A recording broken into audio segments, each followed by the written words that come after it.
এই দুনিয়ায় কেউ কাউকে ঠকিয়ে কখনো উপরে উঠতে পারেনি, এই কথাটা আমি ছোটবেলা থেকে বিশ্বাস করতাম। আর এখন আমি বড় হয়েও কিন্তু এই কথাটাই বিশ্বাস করি। আমি সব সময় সবকিছু উপরওয়ালার কাছে ছেড়ে দেই। আজকেও আমি সবকিছু উপরওয়ালার কাছেই ছেড়ে দিলাম, কারণ উপরওয়ালা যা বিচার করবেন সবটা সঠিক আর ভালোভাবে বিচার করবেন। কেউ যদি ভেবে থাকে কারোর ক্ষতি করে, কারোর সাথে অন্যায় করে সুখে থাকা যায়, উপরে ওঠা যায় বা ভালো থাকা যায়, সে কিন্তু অনেক বড় ভুল করছে। সবার সময় কিন্তু সব সময় এক থাকে না, সময় কিন্তু চলে যায়, আবার সময় কিন্তু চলে আসে। তাই কার কখন দিন আসলো, কার কখন রাত আসলো বলা বড় মুশকিল। দিনের পর যদি রাত আসে, ঠিক তেমনই কিন্তু রাতের পরও দিন আসতে পারে। আজকে আমার রাত বলে কেউ ভেবো না যে আমার রাত কিন্তু চিরজীবন থেকেই যাবে। আমার রাতের পরে কিন্তু দিন আসতে পারে, এই কথাটা কিন্তু সবারই ভাবা উচিত। আমি শুধু ভগবানের কাছে একটাই প্রার্থনা করি, তোমাদের সময়টা যেন স্থির হয়ে থাকে, মানে তোমাদের ভালো সময়টা যাতে সারা জীবন রয়ে যায়। যদিও এটা কখনো সম্ভব না, তবুও তোমাদের জন্য আমি প্রার্থনা করছি তোমাদের সময়টা যাতে চিরদিনের জন্য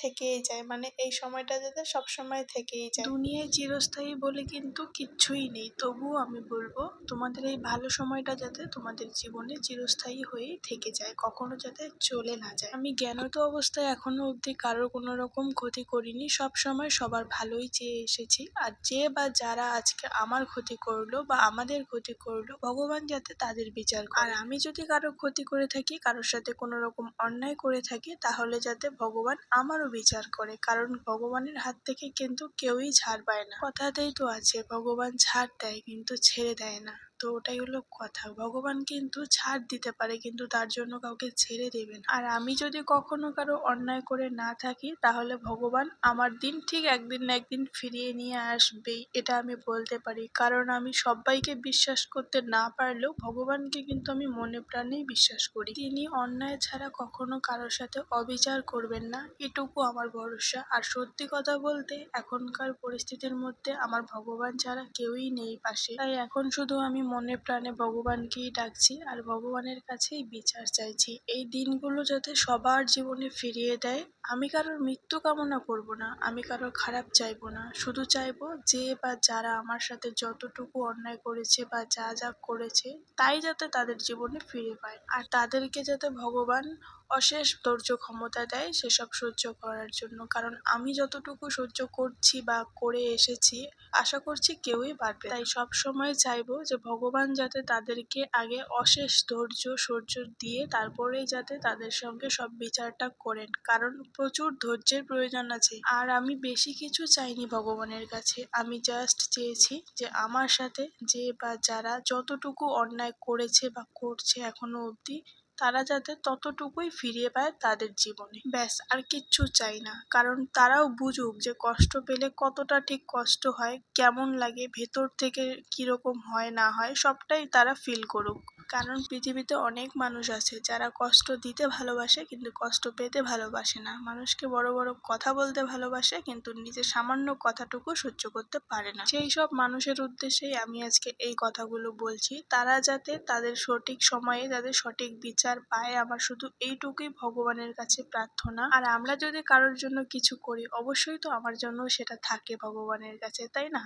তো তোমরা কারা কারা আমার সাথে একমত অবশ্যই কিন্তু কমেন্ট করে বলবে। আমি যদি কারোর সাথে অন্যায় করে থাকি, তাহলে যাতে ভগবানও আমার সাথে অন্যায়টাই করে, আর যদি কারোর আমি ভালো করে থাকি, তাহলে যাতে ভগবান আমার সাথে ভালোটাই করে। এই কথাটা বলছি তার কারণ আমি মনে প্রাণে বিশ্বাস করি যে আমি জ্ঞানত অবস্থায় কখনো কারোর কোনো রকম অন্যায় বা ক্ষতি বা কষ্ট দিয়ে কথা বলা কখনো আমি করি। আমি মানুষকে একটা কথা বললে 10 বার ভেবে চিন্তে তারপরে বলি যে আমার কথাটাই তিনি খারাপ পাবেন না তো, বা আমার কথাটায় তিনি কষ্ট পাবেন না। কিন্তু আমাদের সমাজে এখনো এরকম মানুষ আছে যে কথা বলবে কষ্ট দিয়ে দিয়ে, আঘাত করে করে, অপমান করে করেই কথা বলবে, মানে তারা পারেই না মানুষের সঙ্গে ভালোভাবে কথা বলতে, ভালোভাবে মিশতে। তারা চেনে নিজের ইগো, অ্যাটিটিউড, অহংকার। তারা হয়তো জানেই না যে সবকিছুর বিনিময়ে কিন্তু নিজের জীবনেও সবটা ফিরে আসে, তাই হয়তো তারা এরকম করে সবার সাথেই। এই কথাগুলো বলছি তার একটা অনেক বড় কারণ আছে, তোমরা হয়তো ভিডিওটা দেখেই হয়তো বুঝতে পারছো আমি এরকম টাইপের ভিডিও খুব কমই করে থাকি। তোমরা এখানটায় দেখতে পাচ্ছ ডেইলি দিনের ব্লগের থেকে আজকের ভিডিওটা কিন্তু একদমই আলাদা, কারণ আমি কিন্তু জিনিসগুলো গোছাচ্ছিলাম, তার কারণ আমরা এখান থেকে শিফট হচ্ছি অন্য জায়গায়। আর খুব তাড়াতাড়ি তোমাদের সঙ্গে আমি সবকিছুই শেয়ার করব, তবে আজকের ভিডিওতে না। আজকের ভিডিওতে তোমাদেরকে আমার এতটুকুই বলার ছিল। আর একটা কথা তোমাদেরকে আমি খুব করে বলবো, সেটা হলো যে একটা সংসার তৈরি করতে সারাটা জীবন লেগে যায়, কিন্তু একটা সংসার ভেঙে দিতে দুদিনও লাগে না। আমাদের সারাটা জীবন চলে যায় তিলে তিলে একটা সংসার তৈরি করতে, কিন্তু আমরা দুদিনের ভেতরে কিভাবে একটা সংসার নষ্ট করে ফেলি, সত্যি আমি আজকে নিজে সেই জিনিসটা দেখলাম নিজের চোখে। তাই বলছি যে বা যারা এরকম করছে তারা যাতে ভালো থাকতে পারে, কারণ ভগবানের কাছে কেউই ছাড় পায় না। তবুও বলবো যে তাদের শাস্তিটা যাতে একটু কম হয়, আর ভগবান যাতে তাদের একটু সহ্য ক্ষমতাটা বেশি দেয়, তার কারণ অনেকটা সহ্য করতে হবে এই সব কিছু ফিরিয়ে পেলে। আমি জানি আমার সহ্য ক্ষমতা ধৈর্য ক্ষমতা অনেকটাই বেশি, হয়তো বা আজকে এমন একটা সিদ্ধান্ত নিয়েছিলাম অনেকটা চাপে পড়েই। তাই বলবো সবকিছুর বিনিময়ে সবাইকে সবটা ফিরে পেতে হয়, ভগবান যাতে তাদের প্রচুর ধৈর্য সহ্য ক্ষমতা দিয়ে তারপরে যাতে তাদের শাস্তিটা দেয়। কারণ সবার সবটা সহ্য করার ক্ষমতা থাকে না, বিশেষ করে যারা মানুষকে কষ্ট দিয়ে বেড়ায় তাদের তো একদমই না।